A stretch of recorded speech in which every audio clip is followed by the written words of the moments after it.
In this video, we will learn about the chemical properties of hydrocarbons, where we will learn to balance combustion reactions for hydrocarbons, and we will practice with addition reactions of alkenes and alkynes, following Markovnikov's rule. All hydrocarbons, including alkanes,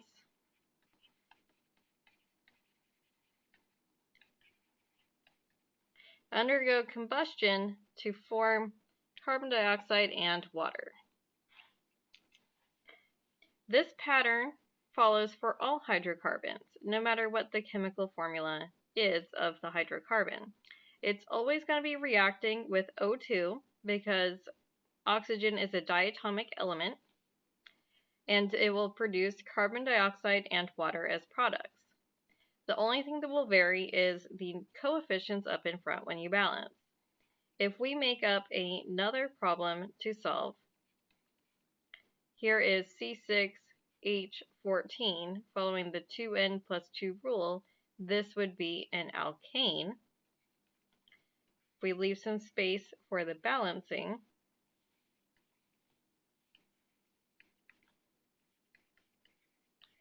we can balance the carbons first by putting a coefficient in front of the carbon. I had 6 carbons over here, so I need 6 carbons over here. Here I have 14 hydrogens, and so I need a 7 here, so that 7 times 2 is 14. That gives me, that's 12, and that is 7, so that is 19. 19 is an odd number, and on the reactant side here, I'm forced to have even numbers of hydrogen. So instead, I'm going to go through and I'm going to double these numbers. So I'm going to put a 2 there instead of a 6. I'm going to put a 12. And instead of a 7, I'm going to put a 14. Now I don't have 19, I have 38. Now when I try to figure out the coefficient for this O2, I do 32 divided by 2, which is 19. And so now it's balanced. All hydrocarbons undergo combustion, but alkanes are fairly unreactive for other types of reactions. Alkenes and alkynes are more reactive than alkanes due to the multiple bonds. The first single bond between carbons is the most stable, and that's going to take the most energy to break. Then the second bond between these two carbons is a little bit easier to break, and this third bond is about as easy to break as the second bond here. Because these have weaker multiple bonds with them, then they can undergo additional types of reactions that the alkanes cannot. So these are more reactive. We're going to be learning about addition reactions for alkenes and alkynes. Addition reactions involve when you're adding, essentially, a diatomic molecule across this double bond. And so if you have a molecule X and Y, X will end up on one carbon, and Y would end up on the other carbon. And then since each carbon needs to have only 4 bonds total, then that double bond becomes a single bond in the process. So now each carbon has 1, 2, 3, 4 bonds, 1, 2, 3, 4 bonds, including the bonds to X and Y. The opposite process to elimination is addition. And so these are opposites. Addition and elimination undo each other. For elimination, you start off with this product and remove X and Y, and that creates a double bond. There are additional types of reactions that alkenes and alkynes can do, such as substitution reactions, where you can replace what functional group is on the molecule. We will not be focusing too heavily on substitution reactions. I just want you to know that there are other reactions. We'll be focusing on addition and elimination. The different types of addition reactions are named depending on what is being added across the double bond. If you are adding hydrogen across the double bond, it's known as hydrogenation, and you can see that the word hydrogen is in there. If you are adding a halogen, which is like chlorine or bromine, then that is known as halogenation. If you're adding X is a generic symbol for either a chlorine or a bromine, any type of halogen. If you're adding an asymmetric molecule that includes one hydrogen and one halogen, then that's known as hydrohalogenation. For water, it's easier to envision water as being HOH when you're thinking about what's being added. You're adding an H to one carbon and you're adding an OH to the other carbon, and that's known as hydration. I know that hydrogenation and hydration can sound kind of similar, but when you are well hydrated, then you have drank water. You have not drunken hydrogen. So hydration involves water, hydrogenation does not. Hydrogenation is addition of hydrogen across the double bond. Anytime you see additional things here like a metal catalyst or H2SO4, those are catalysts that help get the reaction going. Catalysts are not consumed in the chemical reaction. The metal surface here holds the molecule in place while these hydrogen atoms can get tacked on to the surface. And now that this molecule has all of the hydrogens it can hold, then it can float off.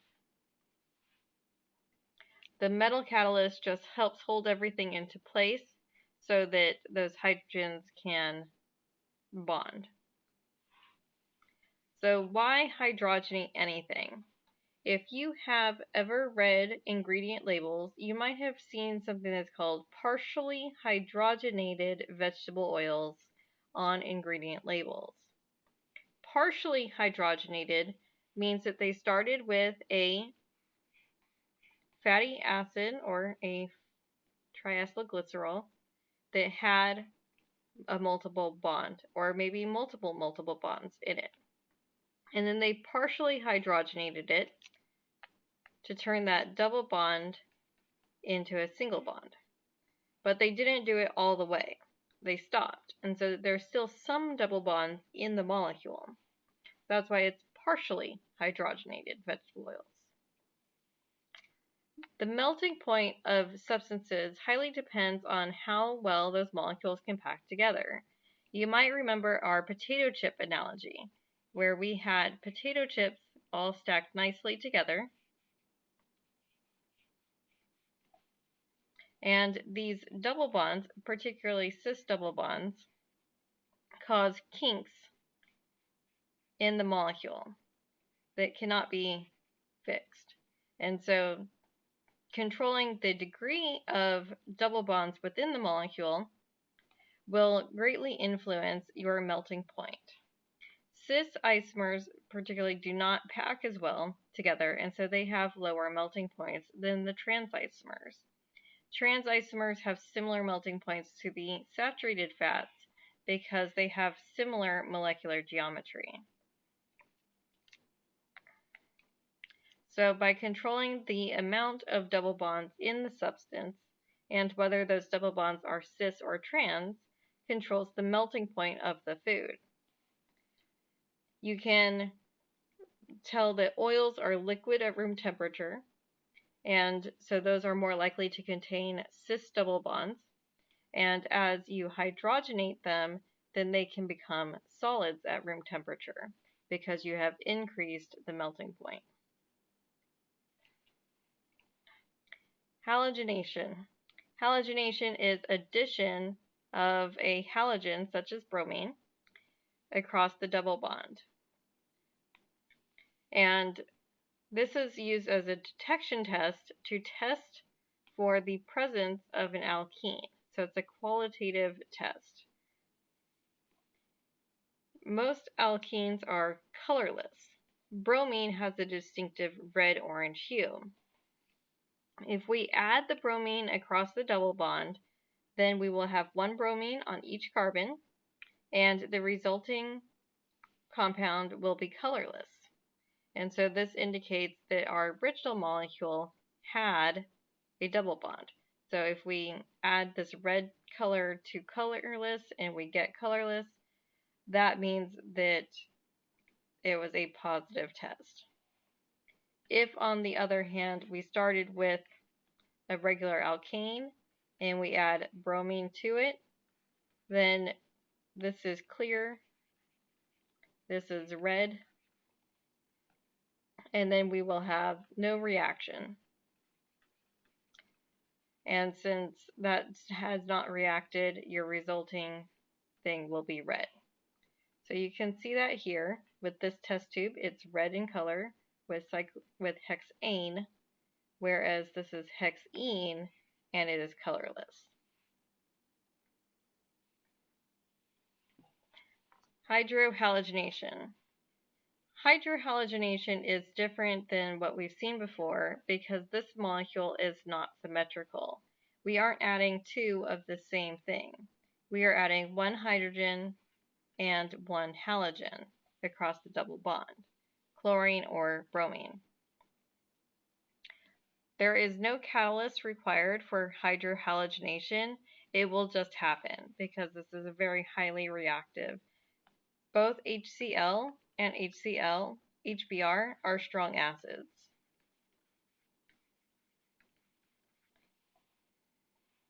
And so those are very reactive compounds. But if we add our molecule to a compound that is not symmetrical in its double bond placement, we have different possibilities that can result. So for instance, in this molecule, one possibility is that the chlorine bonds to this carbon at C2, and in the other possibility, that chlorine bonded to the carbon on C1, right here. And so there's different possibilities when there's an asymmetric product. If we found experimentally that one product was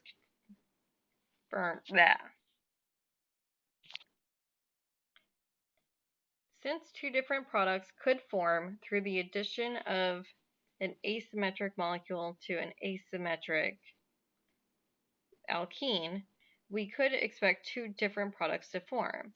But in reality, one product is preferred over the other. So experimentally, we'll only get one of those two different isomers and a minority of the second isomer. So one will be a majority product and one will be a minority product. Markovnikov's rule allows us to predict which of the resulting isomers will be the preferred isomer.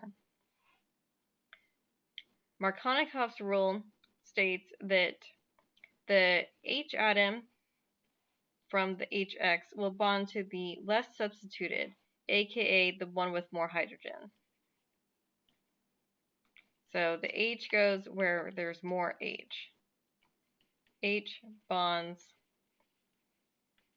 to C with more H's.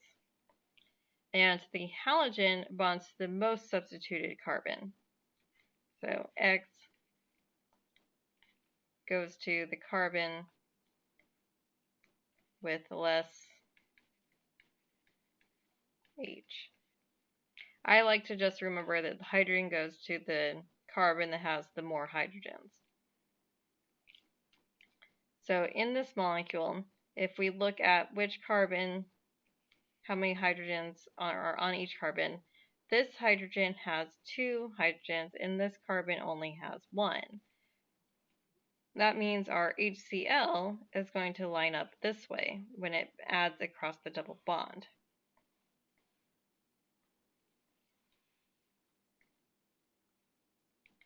So here's how that kind of plays out. So here's that molecule, and it says that we can form either that or this one. This one has the 2 hydrogens. This one only has 1 hydrogen. That means that the chlorine will prefer this one. So when we do this experiment in the lab, this will be the majority product. And this is the minority product. It's such a majority that essentially this figure says it's the only product. So we might have like 99% this one and 1% that one. This is known as a regioselective reaction, and it has to do with the stability of the molecules as the bonds break and reform.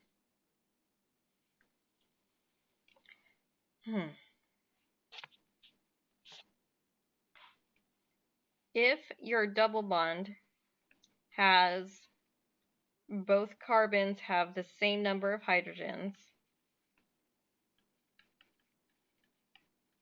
then there's no preference about which isomer is formed.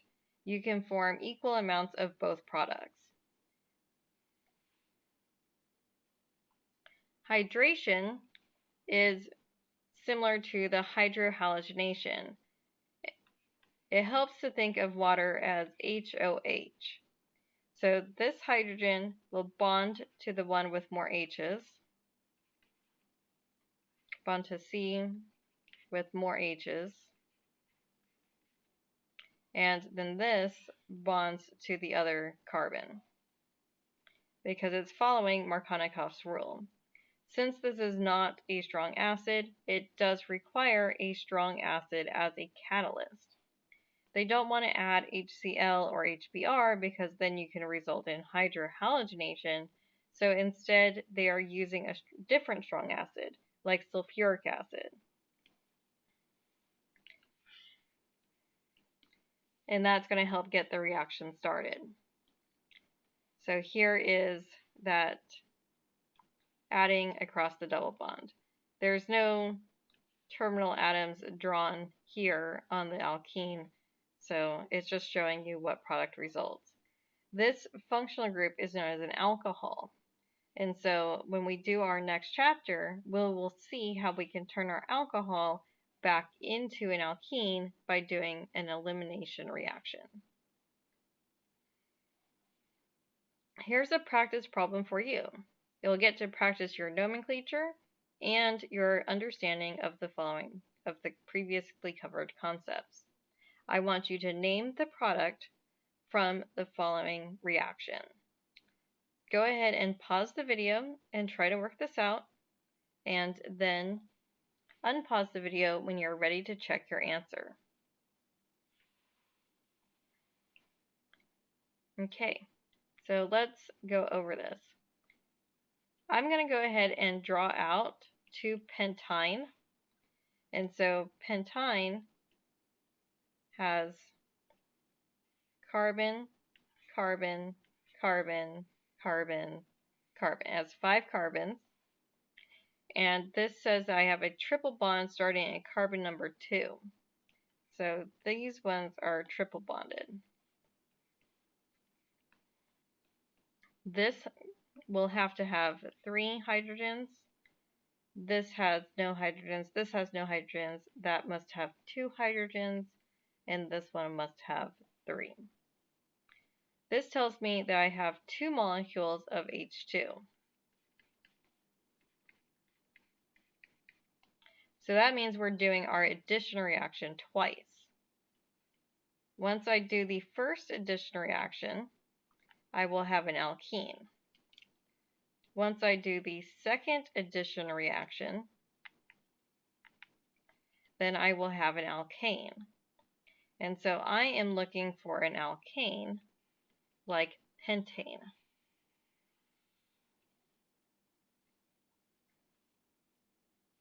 What would be the products of these reactions? Go ahead and pause the video and try to determine what the products of these reactions are. unpause the video when you're ready to check your work.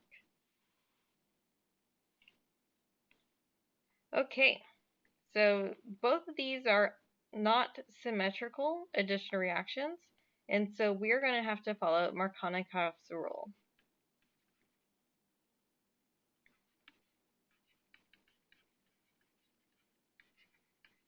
I hope I spelled that right. Okay, so that means we have to count how many hydrogens are on each of these carbons. This one has 2. This one has 1. So the hydrogen here is going to attack and bond to that one, and the chlorine here is going to go there.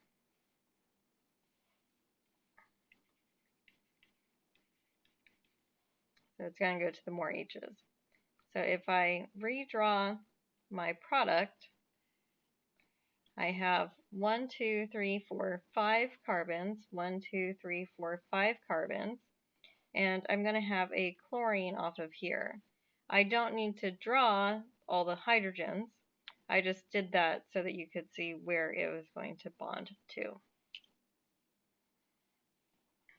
Now for this one, I'm adding HOH, aka water, across this double bond. And here, that has 1 hydrogen, and this one has 0 hydrogen. So that one has 0 hydrogen, and that one has 1 hydrogen. That means that the H is going to go to that one, because that carbon has more hydrogens on it already. And then the OH will go there, where there's less hydrogens. So if I redraw my molecule over on this side, I have 1, 2, 3, 4, 5. 1, 2, 3, 2, 3, 4, 5. 1, 2, 3, 4, 5. Okay. And I had a double bond there. Yes. Okay, I got my outline. And erase that double bond because I don't have a double bond now. That's going to be an OH, and then I don't need to draw an H. So I'm going to end up with that molecule. That looks kind of ugly, but you can see how it is. All right, let's practice doing a reaction in reverse. What is the condensed structural formula of the organic compound needed to prepare the following product? Go ahead and pause the video and try to work this out on your own. Unpause the video when you are ready to check your work. All right, so we have to first envision what our molecule could have looked like before we added anything. So we could have had a molecule that looked like this. Or we could have had a molecule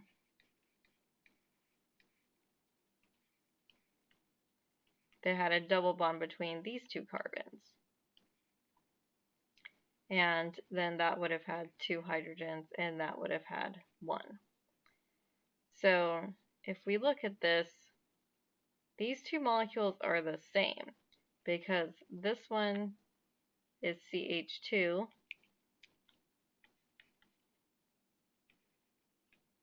and the middle one only has 1, and then the end there. So these are the same molecule. So that's all we really needed to know. We will have CH2, C, H, CH3. The chlorine is going to bond to that one because it has fewer hydrogens on it. The H will bond to the one with more hydrogens. Elimination reactions are the inverse of addition reactions. where we are forming a double bond.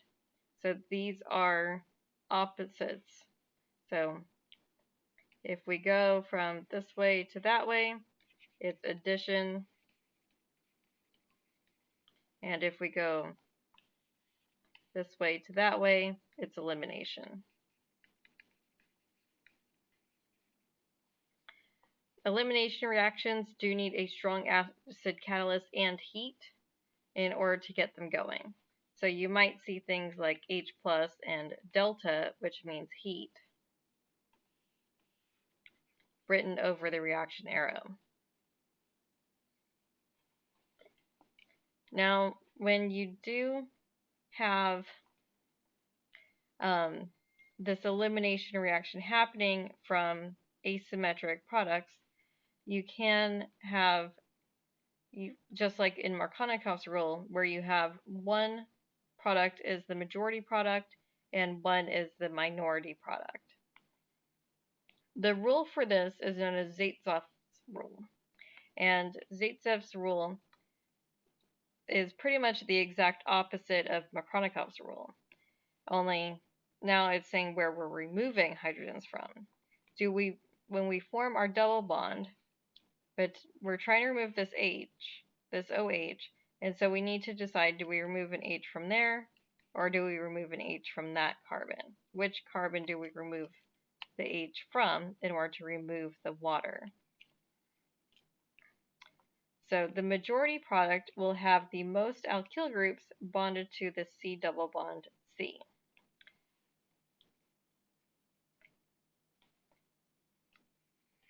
That's not, I wanted to read this sentence. That's the sentence I like.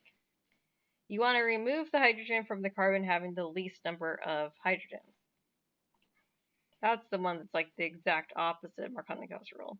Markovnikov's rule says you add the hydrogen to the one that has the most hydrogens.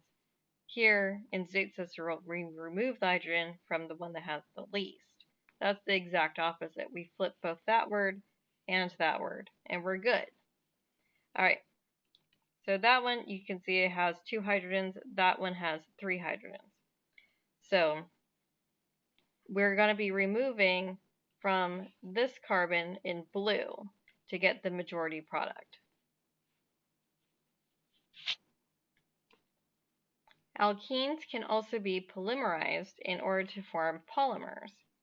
Monomers are the individual building blocks of polymers, and then they can react together in order to form long chains, known as polymers. Poly meaning many, mers, that's the one mer. And so the new bonds are shown here in red, and then they go on forever. Polymers are plastics, and there's a lot of different polymers out there. And so there's vinyl chloride, propene, that can form polyvinyl chloride, polypropylene, and Teflon. Polymers are also found in nature. Cellulose is an example of a polymer of glucose molecules. Please recycle. It's good for the environment. They are not easily biodegradable, and it's a big problem.